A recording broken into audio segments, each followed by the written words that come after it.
there for him, and then you're slowly healing the ani. You're slowly showing him, it's safe to talk. It's safe to be. I don't need to run behind the walls of being the strong guy, of always having the answers, of fighting everybody on. No, it's safe. You can talk to me. I won't cheat. I won't tell your parents. I'll just be there listening to you. Give him lots of compliments, genuine ones. Show him how he's amazing. You've got to inject him with kavod and with ava. Those are the easy ones. There's another one which you have to be aware of, but discuss it with the chacham before you make maskana. There are some kids who need kvius, certainty. Sometimes the rebel seems very yekish and always needs to know everything. These kids typically are the biggest mechutzofim, because when they don't understand something and they're so desperate to know, they're such mevakshim, they actually ask the Rebbe, what does that word mean? And the Rebbe says, you're a mechutzef. In the middle of a lesson, you didn't put your hand up, so we took the midah of being a mevakish, we turned him into a mechutzef. And really, this kid has a single need. I need to understand the Gemara, and I can only understand if everything is clear. All us adults, right, even all us here in Chutz La'aretz at least, when we read the Gemara, when you learn an average sugya erechim, there's a good chance on every Amud there'll be a few words you don't understand. All of us, none of us. We've learned that we can understand within the context. Sometimes we know to look at Rabbeinu Gershom, sometimes explains things better than Rashi and Taich. Or we'll look in the Schottenstein, or in the Mesivta, we'll cheat, we'll ask, we'll go to Kol HaRoshim and listen. We'll work it out. A little child who hasn't yet learned those tools, he's got this funny word. Someone told me today, Chera Shoita v'Cotton. So we all know what Shoita is. People have been calling me that forever. Cotton probably means that he's too small. Okay. What does Cheresh mean? What do you mean Chera Shoita v'Cotton? What's the problem? What don't you understand? Chera Shoita v'Cotton is mentioned, everybody knows. So some people work it out that it's some type of disability. And maybe through the sugya, he'll work out there's probably something to do with either his speech or his hearing. At some point he'll realize it means a deaf child, a deaf person, that's okay. But one is a child who can only follow when everything is clear. And he's got this first word in the sugya is cheresh, and he's got no idea what it means. He doesn't know if it's the name of a vegetable, if it's the name of an amira, he doesn't know anything. And he's just totally confused. His brain switches off. He can't deal with uncertainty. With unpredictability. I got a letter once from Rebbe about a certain child. Your child doesn't know anything. He gets 0 in his tests. And I know the child, it's my child. And I might be a fool, but not such a fool. 0, you have to be going to get 0. I haven't actually twice, where this child came back with 0. You haven't got 0 in the test. My mother used to say, when I get 0, I'm going to get a whole bar of chocolate. Never ever got one. I was close, but I never got one. Right? So, and what the first time he got 0, that was stum as a Maimar Musra, was a maths test. Now, do you know how stupid you have to be in Kitab Beis, who was very young, and get 0 in the math test? You have to be almost Einstein for that. So he came back with a big red thing, Fs, and I checked it. Everything was wrong. I took one look at the paper, and I realized that he just got one line wrong. Just that there was one little detail that, it was like loads of questions, one on top of the other, and he did it like this and not like this, whatever it was. And you realise what he did wrong. You realise he got 100. He better he got 100. He read the question wrong. He didn't get the answers wrong. So I wrote a very nasty letter back to the Rebbe and said, if you can't work out that this kid didn't get 0, you shouldn't be teaching maths. But the more important thing was the other story. This Rebbe called me up and said, your child doesn't know anything. I said, okay, fine. And then I said, can I ask you a question? I said, in every daf, there's some hard words. What they call them, difficult words that, in the younger years. So I said, when do you make a point of explaining to the kids, these are today's hard words.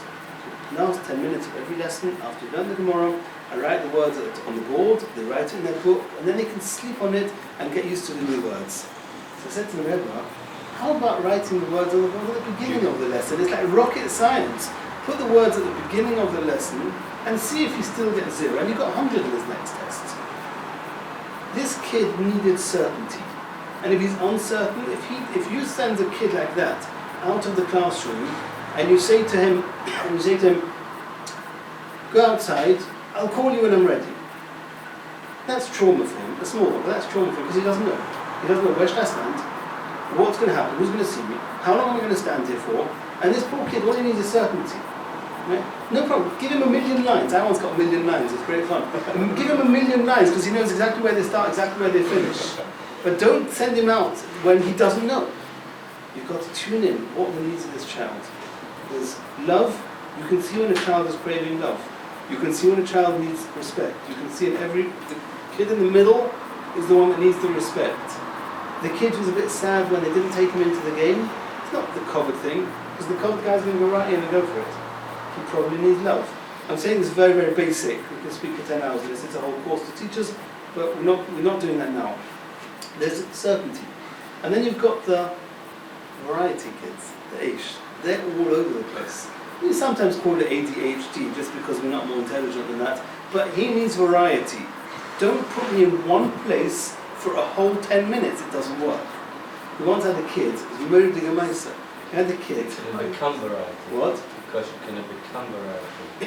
As in, can that be a secondary thing? For example, a child has, let's say, certainty. I had to know that at 9:30 my Rebbe was going to change over and start a Schnauz instead of Chumrah. Okay. And put today or for the past 2 weeks for some strangers and he hasn't. Okay. And therefore now this child's walking all over the place. Then he's in trauma. He's not himself. He's reacting. He's not acting. You're not going to get through to him. We had this kid who went into the toilets. You excuse the example, and it's like terrible. It's like a scandal. You know what he did? He stood up on the toilet, and then at the back was this what they call it where the water is. He stood on there. What? Flush of shape. He stood on there and he looked over what was going on next door. I mean, that's a scandal. That's like, this is a juicy story because we want to know exactly what somebody did to him. We want to know all the people that he did something wrong to and all the korbanos. We've got to like make a big matzav, right? What's the answer? I'll tell you what we told him. I think the child needs a bit of thrill. How about horse riding?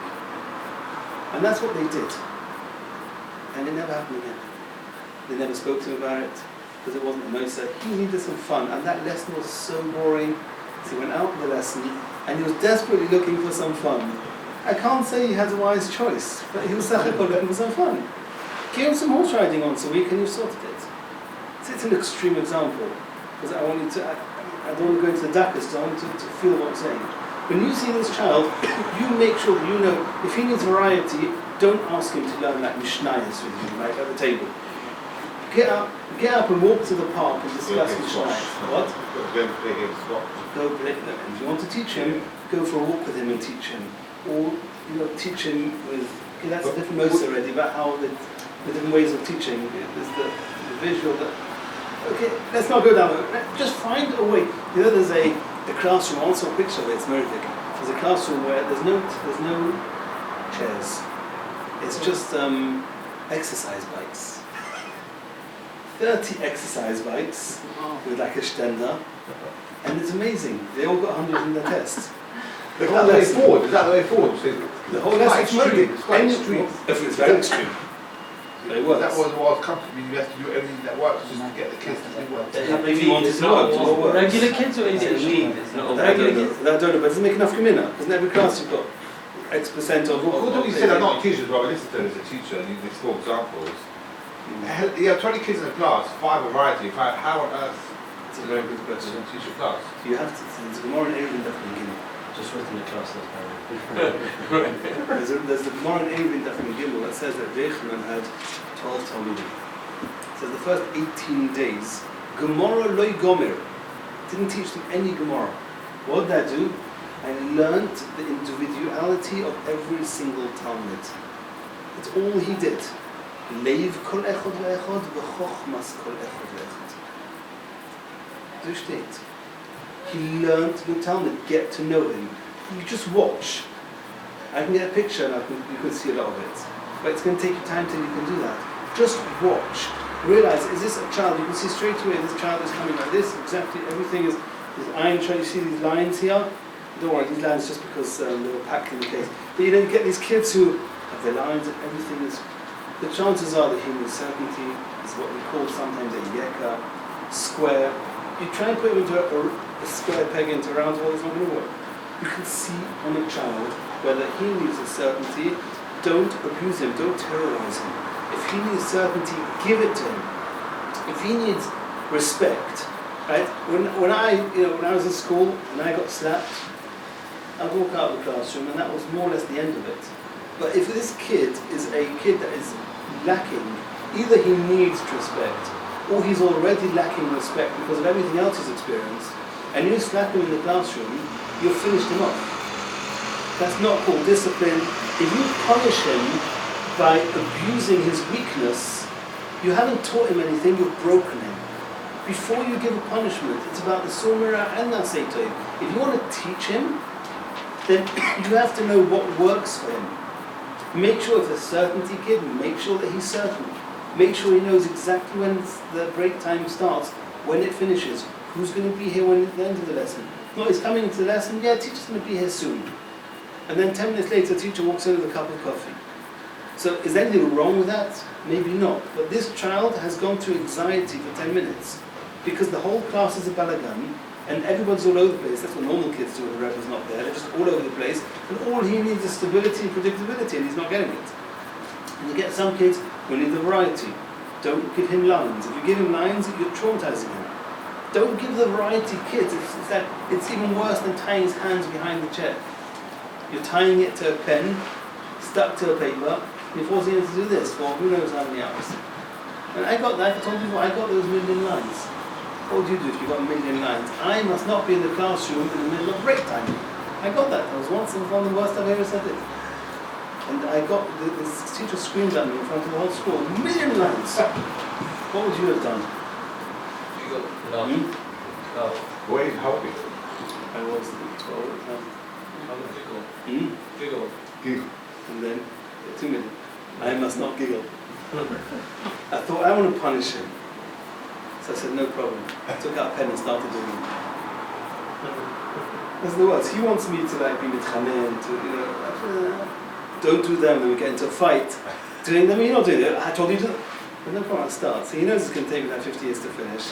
He's got to give a lesson. No problem, I'll start. And I sat there very calmly and started writing one by one. End of lesson 35, there you go. I've got time. And that was the end of it. But be tuned in to the needs of the child. And then when you're giving him what he needs, he's going to start healing. Very often the variety kids, or let's take the other extreme, the certainty kids, part of their trauma is the unknown. Right? It's the lack of certainty. That might be part of his trauma. If he was exposed for any length of time of not knowing what's going to be, he doesn't know if his mother's going to be in the house or not in the house because his mother's a labour coach and she can get called in the middle of the night. Or his father, the kid's father, he doesn't know if the father's going to come in and scream at him or not because he's so temperamental. Now he might only scream at him sometimes, but he's uncertain every single day. Right? So I'd rather you screamed at him every day. Start at 8, finish at 8:05, say the same thing every day, at least he knows what he's doing, where he's holding. Every day something else, and he's going out of his mind. Because he's feeling insecure, he's feeling unsafe. There's another. Can we do another 5-10 minutes? Is that okay? Yeah. Take another 5-10 minutes. Good, okay, cool. You're asking me not longer or not shorter? There's another thing which I've heard from too many therapists, and the therapists will be away from me. You get these therapists who are very professional, and they say, I work with the kids, I don't work with parents. Right? It's a very, very good joke. If it wasn't so sad, it would be funny. It would be comical. What age? Every age. But what you're saying is last hour. We said last hour. You were saying it's all the parents need sorting out. The kid needs to be met. Learn what they are, or find out what they are, and meet them. Send the parents to help. And this story, I don't remember where I said it. if I said, I don't think I said it, that I got called by a certain Rosh Hashiva, they asked if I could be my shliach. No problem. If you let me do my work, I'll be my shliach. So he says to me, I want you to come only once a couple of times a week, don't need to be every day. I want to come on Sundays. Did I say this to him? I want to come on Sundays. I said, Mayesh, so we don't know what Sunday is. Come on Sunday, Matt. He says, these kids go home over Shabbos. Tish and bake. You know what that means? Tish and bake, it's a matzah. They go home and they're not listening to the Torah at the table and they didn't get up in time for the meal. The Chlal Shabbos table is a very common area of trauma for many kids. And the kids say Shabbos is a matzah. When these kids come back on Sunday, they're all taking weed. Just in order, just to really stabilize themselves from Shabbos. You all know what wheat is, right? It's a vitamin that makes you feel high. And he told me, come on Sundays just to help them. So I said, I'll come on one condition. I want you first to make a parent-teacher evening. I want to speak to all the parents. I want to explain to them how important it is that I can do my work, that they're doing their work.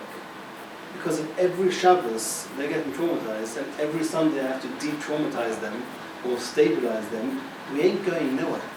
Nothing's moving. And we're just going to go from bad to worse.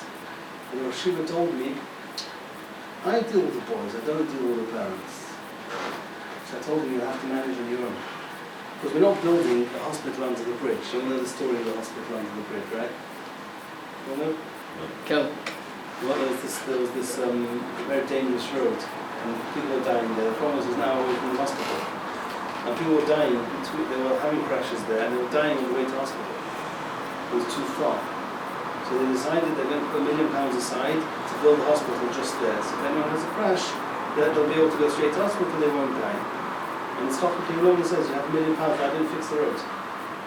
We're not trying to build a hospital under the bridge, we're trying to fix the problem. You have to work with the parents. Does that mean that you have to tell the parents or are allowed to tell the parents everything that the child tells you? No, if you do that, the child won't trust you. But you have to realize you cannot work. You will not be matzliach if the parents are not doing this right. They are stronger than you. If when he comes home, his parents are not receiving him, you have wasted your time and their money. It's not going to work. There's another thing which, again, is highly illegal, but you have to know you have a Torah. Sometimes you have to tell parents what the child has told you. Because if you don't, you're a pusher. This child tells the therapist, I try to commit suicide every Thursday night. My mother with her sponger, it's just, I can't deal with, not sponges, mopping the floor, I can't deal with it. I tried last week, I took 15 Panadols, don't know why it didn't work, but next week he gets Hashem I'll have more luck. And you're going to say, yeah, no problem, you can trust me, I won't tell your parents, I'm going to keep this completely between us. See, if you're this amazing therapist that can trust that you can keep this kid alive, then no. But if you don't tell this mother what's going on, because you're seeing him only on Tuesday, and between now and when he's supposed to be coming to you next, if he survives, he can commit suicide 10 times. You have to tell the parents what's going on, whatever it costs.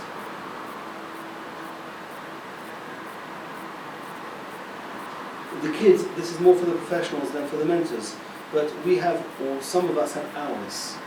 I charge X amount for 40 minutes. After that, it's £1 an hour, £1 a minute. And then you look at the clock. Phone calls, no problem, look at the clock. And only between this and this time, and you make yourself extremely unavailable, because then it feels extremely professional that you're totally unavailable. You have to realize, when parents are sending a kid to you, they are in stress. You're seeing the kid for an hour a day, and they're paying a lot of money to have that kid out of the house for an hour. They have that kid from when you finish until you get them next. There could be Gehenna going on there, Goy Gumogik. There might be other siblings. You probably have no idea what's going on in the house, because you're not dealing with the parents, it's not your job. The therapist's more. With mentors, you're dealing with the kids. But make yourselves available. You're going to hurt the child otherwise. You deserve to be paid, and you should get paid. But you're on a mission, not on a business. Hashem will send parnasa. If those parents can't call you and say, my child is very, very tzurut and very thin, what do you suggest? Is there anything he told you this week that might be able to help me to help him? He might say, yes, my older sister, I don't know what. And there might be basic things that you know that can help them survive. What's it help keeping it on your piece of paper in your office? What's it going to help you? You have to work with the schools. The schools are dealing with these kids all day, every day. And you're dealing with the kid, and you know about the kid more than the Rebbe does. The Rebbe has to teach. He's got 30 kids. He doesn't have an hour every week just to this child, and he probably doesn't even have the seichel to understand that this child has unique needs. Because since when do children have needs? You just have to teach them the Gemara, and if they don't get it. So you have to work with the school. Most Rebbes in most schools want to help the child. They don't always know how to. Call up what? Too many. But it's a hamnocha. You can assume that if you speak them derech eretz, don't forget most Rebbes are older than you. Tell them, I'm your amazing mechanech, and I trust you blindly. If I opened my eyes, I wouldn't. I trust you blindly, and you're doing an amazing job. But I was just thinking of that with a child, and from my experience, I know that this and this and this works very well for him. And I'm sure you're doing a good job, but this particularly works with this child. And the Rebbe will hear it. He'll be happy to implement it. It will help him. He's having more gehenim with this child than you are. He's got to speak to the parents and behind the boy's back. You have a teenager who doesn't let you speak, doesn't want you to speak to the parents who want Right. You have to give him full trust. So you have to does he know you are? Does he know you speak to the parents? No. And why would You have before between confidentiality, what the boy tells you, and what the parents need to know. Sometimes, very, very often, you do not have to tell them the details. Very often. Sometimes you do. If this boy comes to you and says, every time I come home, my older brother does ... to me. And you know if this carries on, he's going to be dead in 3 months.